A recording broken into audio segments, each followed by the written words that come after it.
It is a profound honor to stand here in my home city as a representative of the American people to address the people of the world. As millions of our citizens continue to suffer the effects of the devastating hurricanes that have struck our country, I want to begin by expressing my appreciation to every leader in this room who has offered assistance and aid. The American people are strong and resilient, and they will emerge from these hardships more determined than ever before. Fortunately, the United States has done very well since Election Day last November 8th.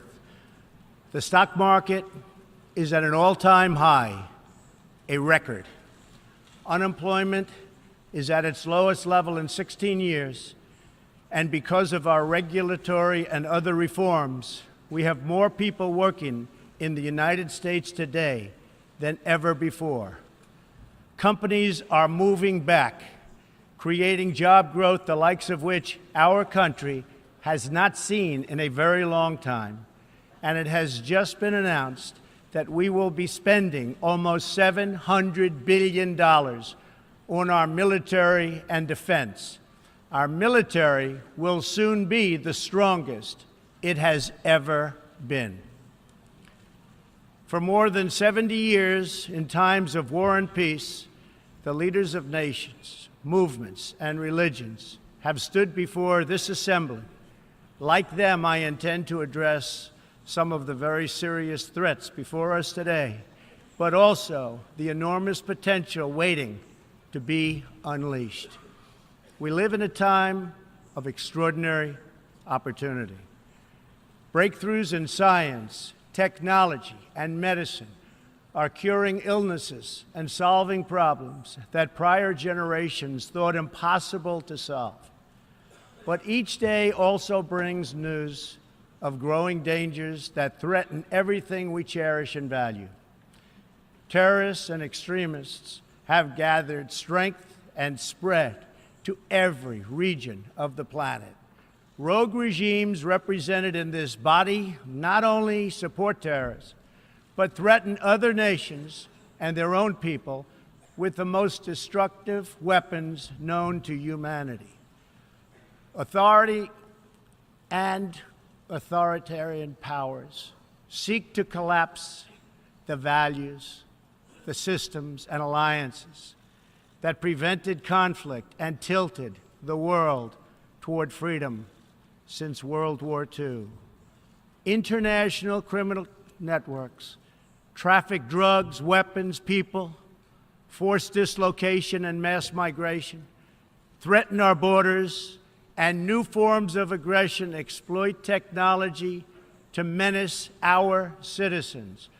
To put it simply, we meet at a time of both immense promise and great peril. It is entirely up to us whether we lift the world to new heights or let it fall into a valley of disrepair. We have it in our power, should we so choose, to lift millions from poverty, to help our citizens realize their dreams, and to ensure that new generations of children are raised free from violence, hatred, and fear. This institution was founded in the aftermath of 2 world wars to help shape this better future. It was based on the vision that diverse nations could cooperate to protect their sovereignty, preserve their security, and promote their prosperity. It was in the same period, exactly 70 years ago, that the United States developed the Marshall Plan to help restore Europe.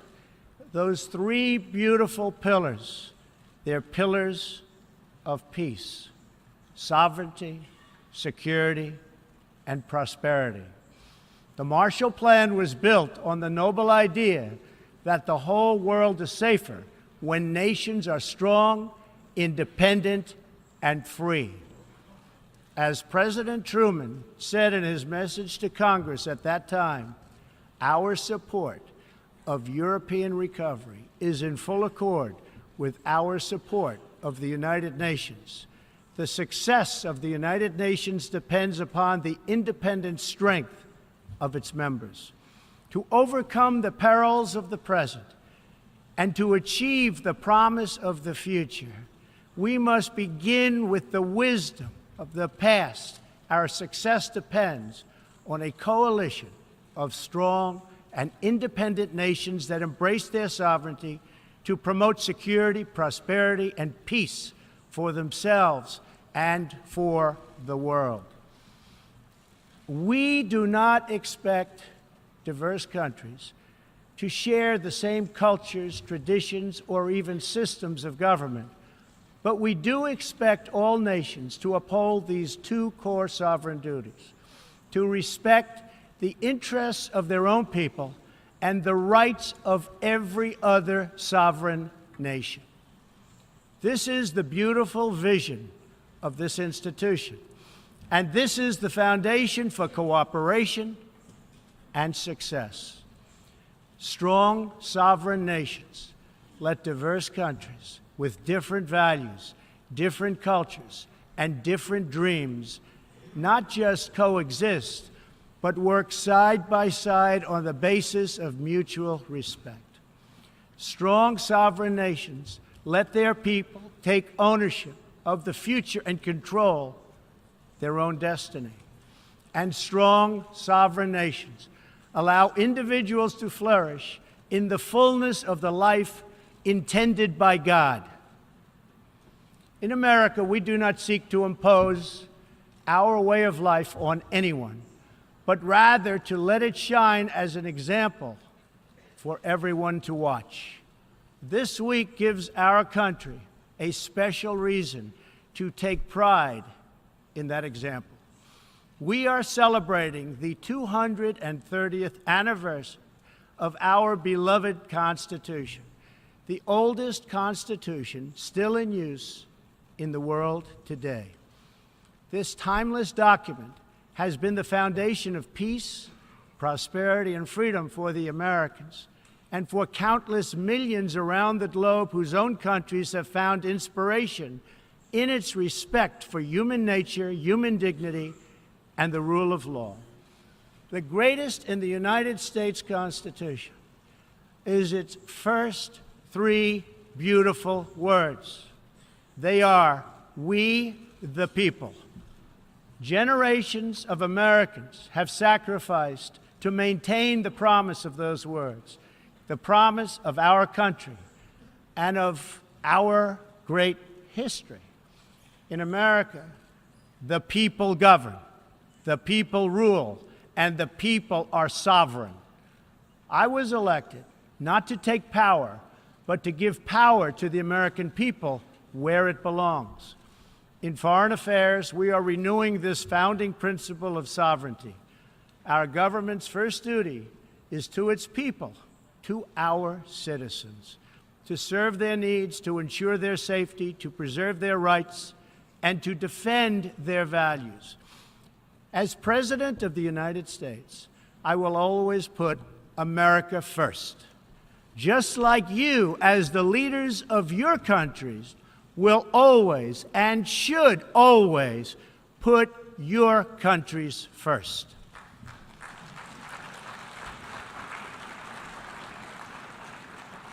All responsible leaders have an obligation to serve their own citizens, and the nation-state remains the best vehicle for elevating the human condition.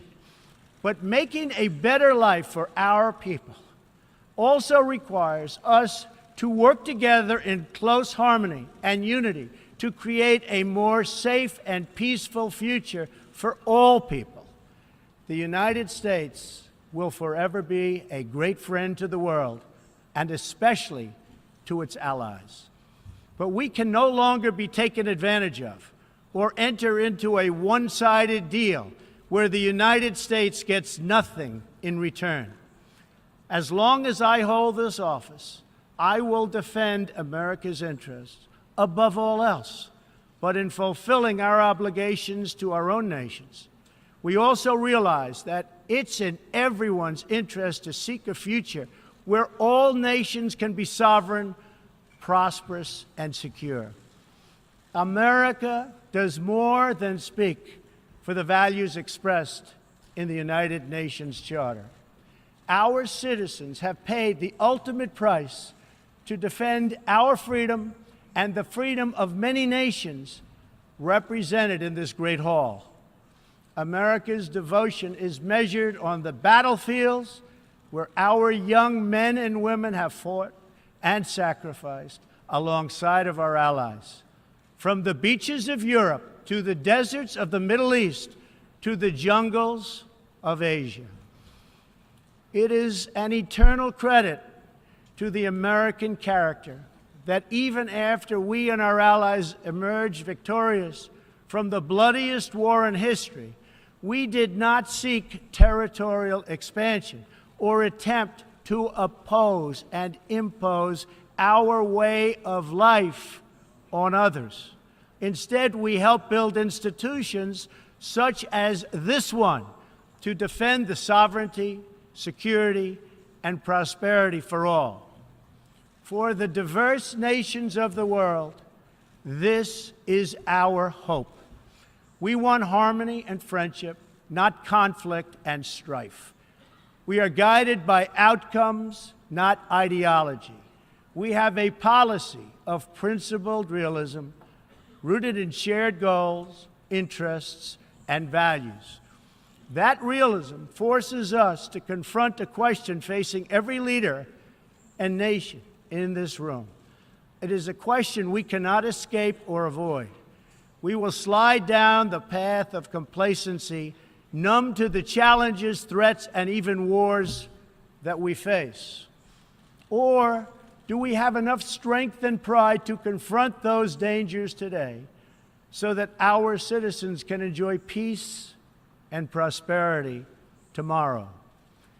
If we desire to lift up our citizens, if we aspire to the approval of history, then we must fulfill our sovereign duties to the people we faithfully represent.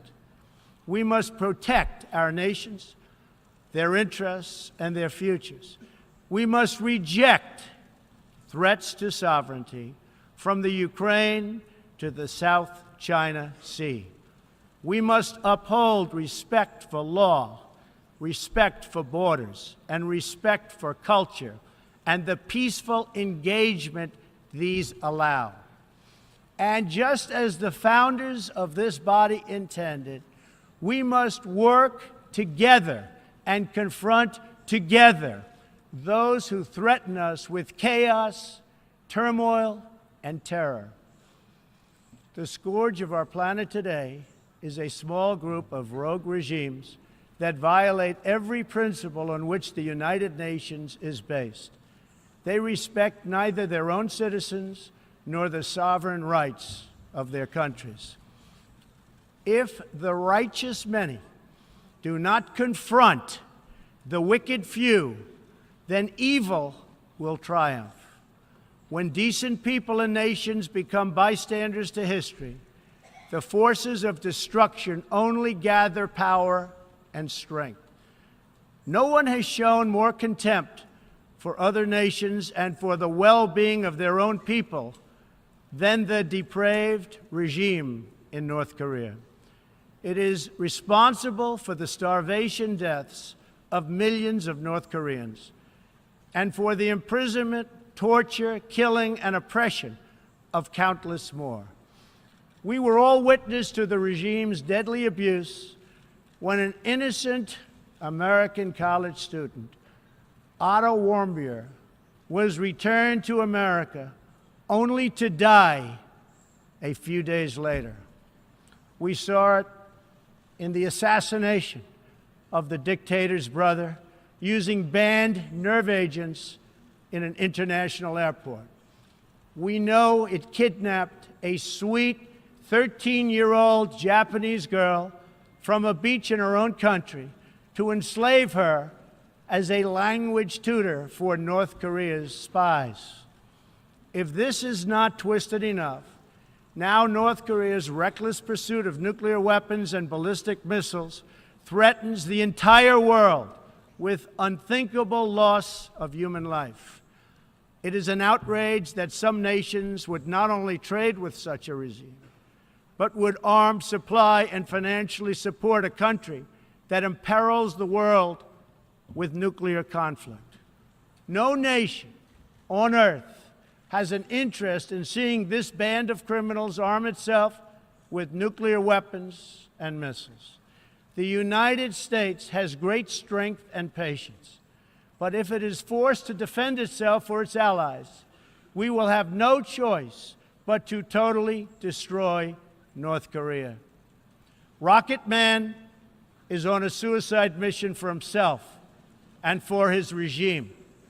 The United States is ready, willing, and able, but hopefully this will not be necessary. That's what the United Nations is all about. That's what the United Nations is for. Let's see how they do.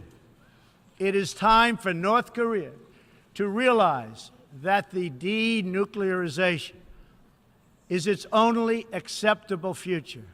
The United Nations Security Council recently held 2 unanimous 15-0 votes adopting hard-hitting resolutions against North Korea, and I want to thank China and Russia for joining the vote to impose sanctions along with all of the other members of the Security Council.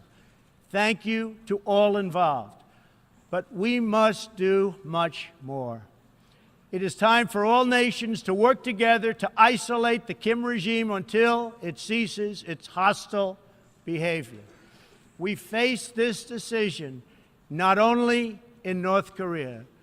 It is far past time for the nations of the world to confront another reckless regime, one that speaks openly of mass murder, vowing death to America, destruction to Israel, and ruin for many leaders and nations in this room.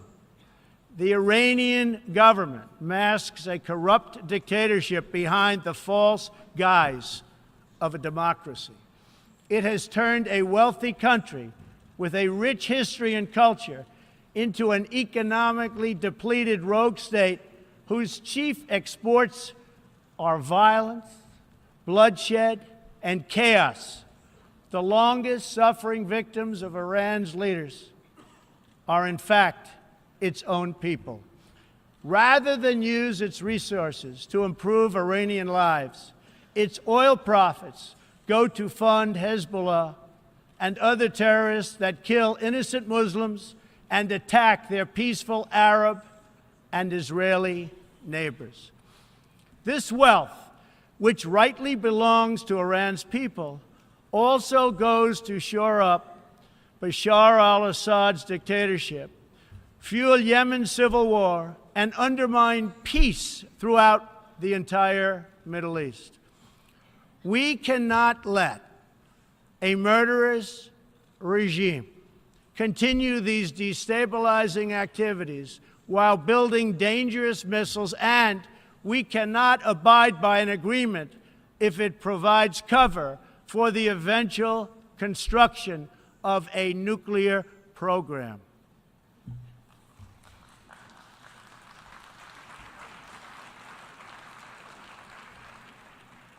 The Iran deal was one of the worst and most one-sided transactions the United States has ever entered into.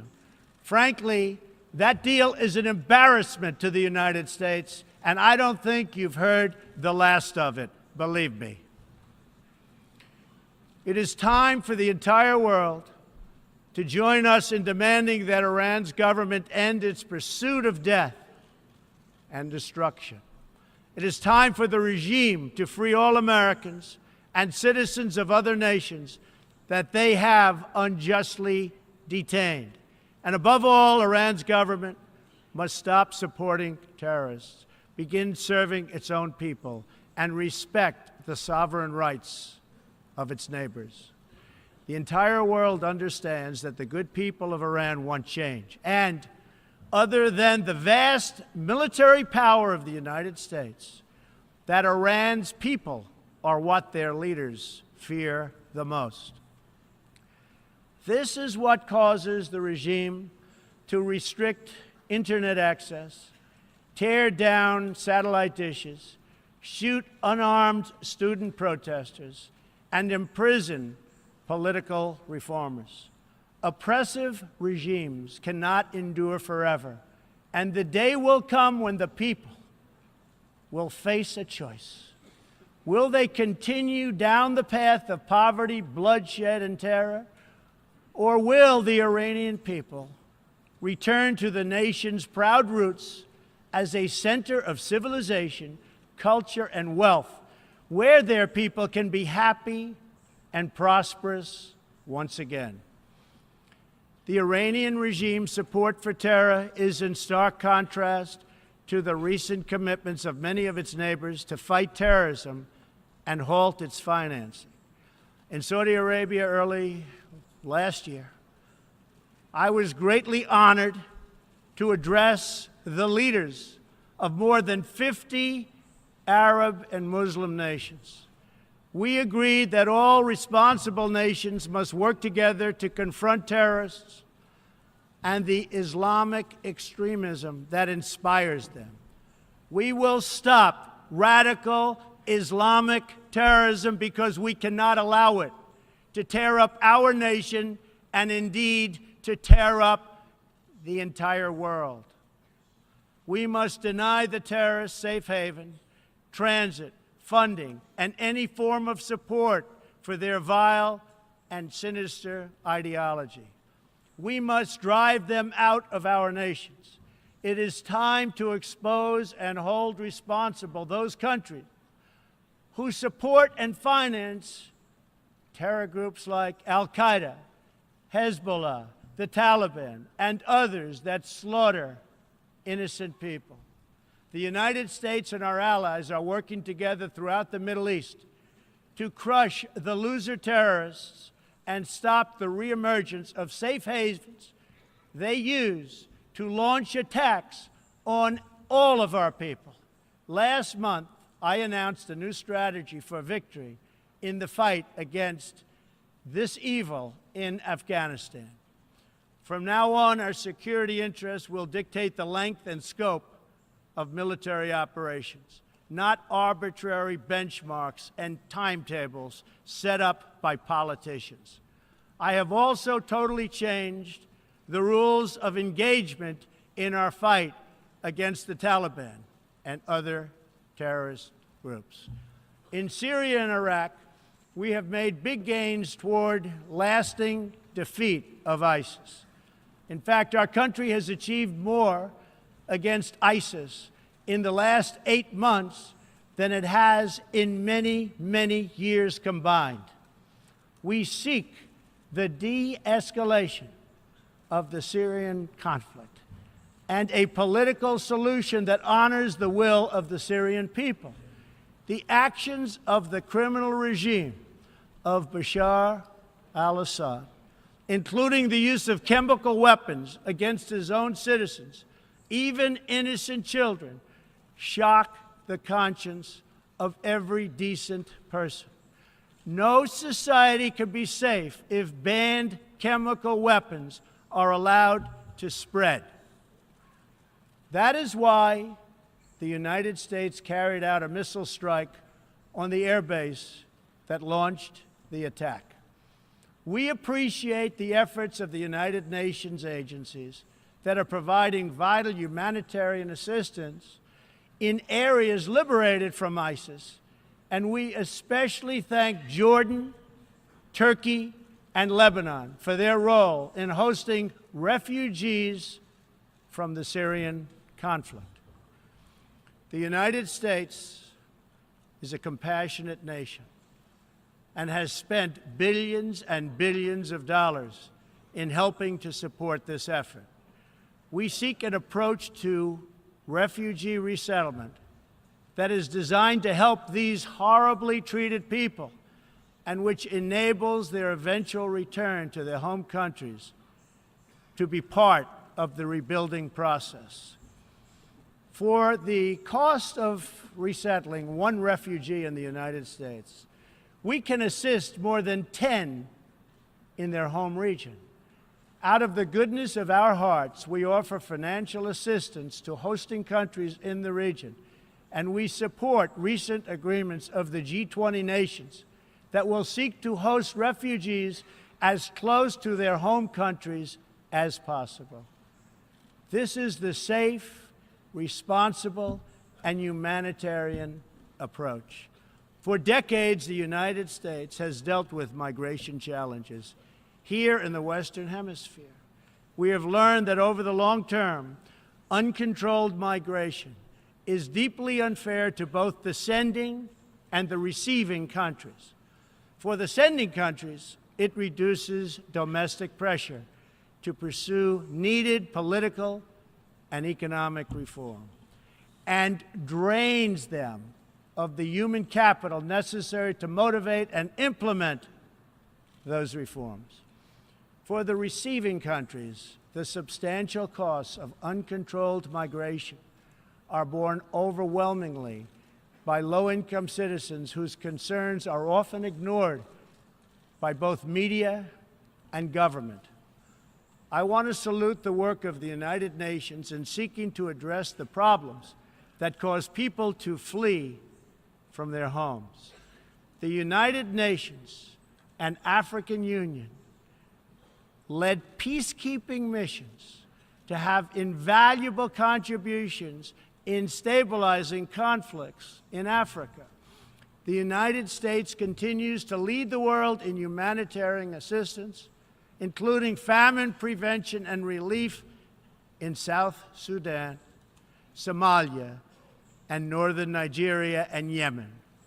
We have invested in better health and opportunity all over the world through programs like PEPFAR, which funds AIDS relief, the President's Malaria Initiative, the Global Health Security Agenda, the Global Fund to End Modern Slavery, and the Woman Entrepreneurs Finance Initiative, part of our commitment to empowering women all across the globe.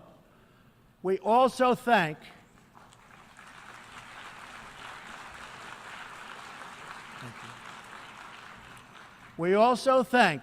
the Secretary General for recognizing that the United Nations must reform if it is to be an effective partner in confronting threats to sovereignty, security, and prosperity. Too often, the focus of this organization has not been on results, but on bureaucracy and process. In some cases, states that seek to subvert this institution's noble aims have hijacked the very systems that are supposed to advance them. For example, it is a massive source of embarrassment to the United Nations that some governments with egregious human rights records sit on the UN Human Rights Council. The United States is one out of 193 countries in the United Nations, and yet we pay 22% of the entire budget and more. In fact, we pay far more than anybody realizes. The United States bears an unfair cost burden, but to be fair, if it could actually accomplish all of its stated goals, especially the goal of peace, this investment would easily be well worth it. Major portions of the world are in conflict, and some, in fact, are going to hell. But the powerful people in this room, under the guidance and auspices of the United Nations, can solve many of these vicious and complex problems. The American people hope that one day soon the United Nations can be a much more accountable and effective advocate for human dignity and freedom around the world. In the meantime, we believe that no nation should have to bear a disproportionate share of the burden, militarily or financially. Nations of the world must take a greater role in promoting secure and prosperous societies in their own regions. That is why in the Western Hemisphere, the United States has stood against the corrupt, destabilizing regime in Cuba and embraced the enduring dream of the Cuban people to live in freedom. My administration recently announced that we will not lift sanctions on the Cuban government until it makes fundamental reforms.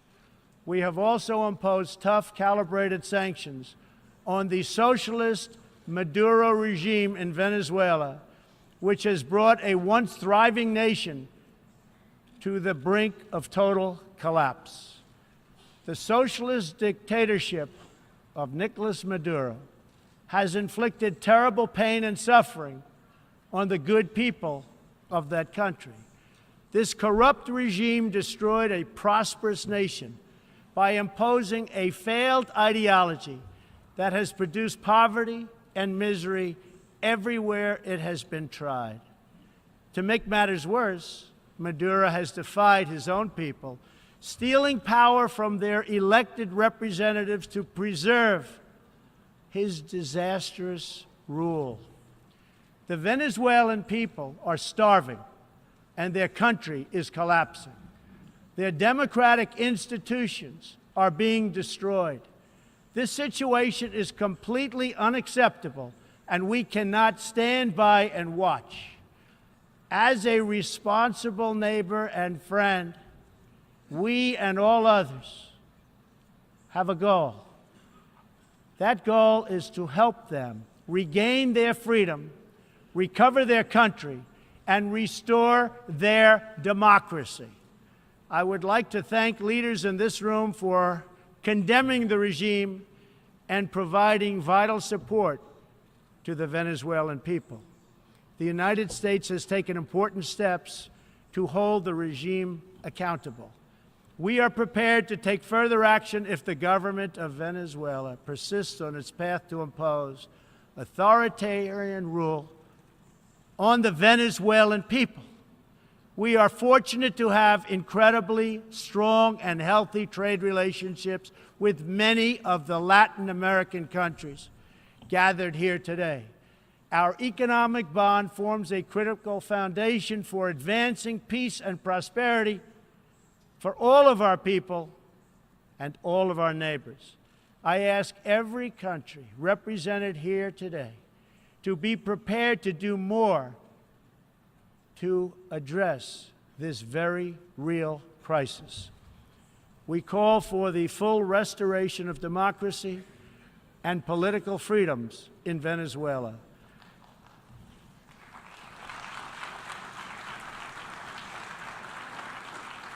The problem in Venezuela is not that socialism has been poorly implemented, but that socialism has been faithfully implemented.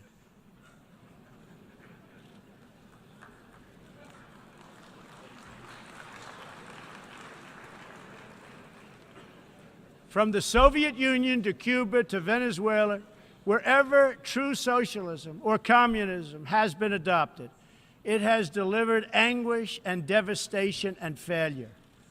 Those who preach the tenets of these discredited ideologies only contribute to the continued suffering of the people who live under these cruel systems. America stands with every person living under a brutal regime. Our respect for sovereignty is also a call for action. All people deserve a government that cares for their safety, their interests, and their well-being, including their prosperity. In America, we seek stronger ties of business and trade with all nations of goodwill. But this trade must be fair and it must be reciprocal. For too long, the American people were told that mammoth multinational trade deals, unaccountable international tribunals, and powerful global bureaucracies were the best way to promote their success.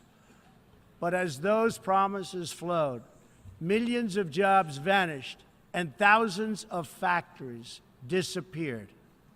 Others gamed the system and broke the rules.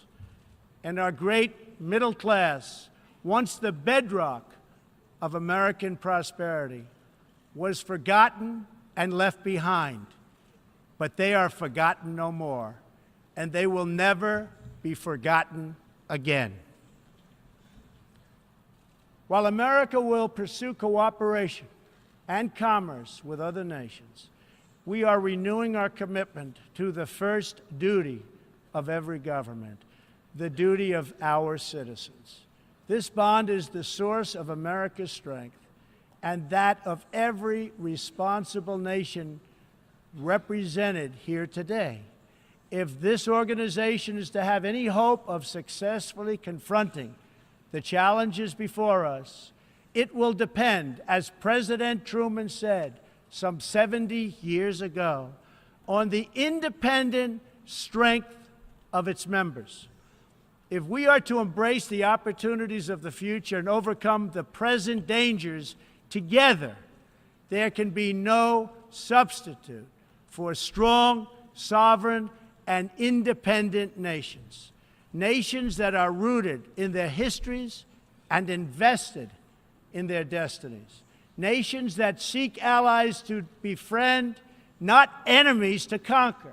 And most important of all, nations that are home to patriots, to men and women who are willing to sacrifice for their countries, their fellow citizens, and for all that is best in the human spirit. In remembering the great victory that led to this body's founding, we must never forget that those heroes who fought against evil also fought for the nations that they loved. Patriotism led the Poles to die to save Poland, the French to fight for a free France, and the Brits to stand strong for Britain. Today, if we do not invest ourselves, our hearts, and our minds in our nations, if we will not build strong families, safe communities, and healthy societies for ourselves, no one can do it for us. We cannot wait for someone else, for faraway countries or far-off bureaucracies. We can't do it. We must solve our problems to build our prosperity, to secure our future, or we will build vulnerable to decay, domination, and defeat. The true question for the United Nations today, for people all over the world who hope for better lives for themselves and their children, is a basic one. Are we still patriots? Do we love our nations enough to protect their sovereignty and to take ownership of their futures? Do we revere them enough to defend their interests, preserve their cultures, and ensure a peaceful world for their citizens? One of the greatest American patriots, John Adams, wrote that the American Revolution was effected before the war commenced. The revolution was in the minds and hearts of the people. That was the moment when America awoke, when we looked around and understood that we were a nation. We realized who we were, what we valued, and what we would give our lives to defend. From its very first moments, the American story is the story of what is possible when people take ownership of their future. The United States of America has been among the greatest forces for good in the history of the world, and the greatest defenders of sovereignty, security, and prosperity for all. Now we are calling for a great reawakening of nations, for the revival of their spirits, their pride, their people, and their patriotism. History is asking us whether we are up to the task. Our answer will be a renewal of will, a rediscovery of resolve, and a rebirth of devotion we need to defeat the enemies of humanity and unlock the potential of life itself. Our hope is a word and world of proud, independent nations that embrace their duties, seek friendship, respect others, and make common cause in the greatest shared interest of all, a future of dignity and peace for the people of this wonderful earth. This is the true vision of the United Nations, the ancient wish of every people, and the deepest yearning that lives inside every sacred soul. So let this be our mission, and let this be our message to the world. We will fight together, sacrifice together, and stand together for peace, for freedom, for justice, for family, for humanity, and for the Almighty God who made us all. Thank you. God bless you. God bless the nations of the world, and God bless the United States of America. Thank you very much.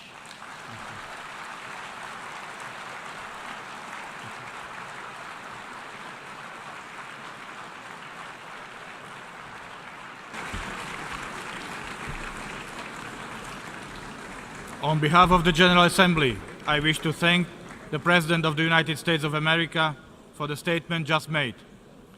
May I request representatives to remain seated while we greet the President, after which the meeting will stand suspended for 5 minutes before resuming to hear the next speaker.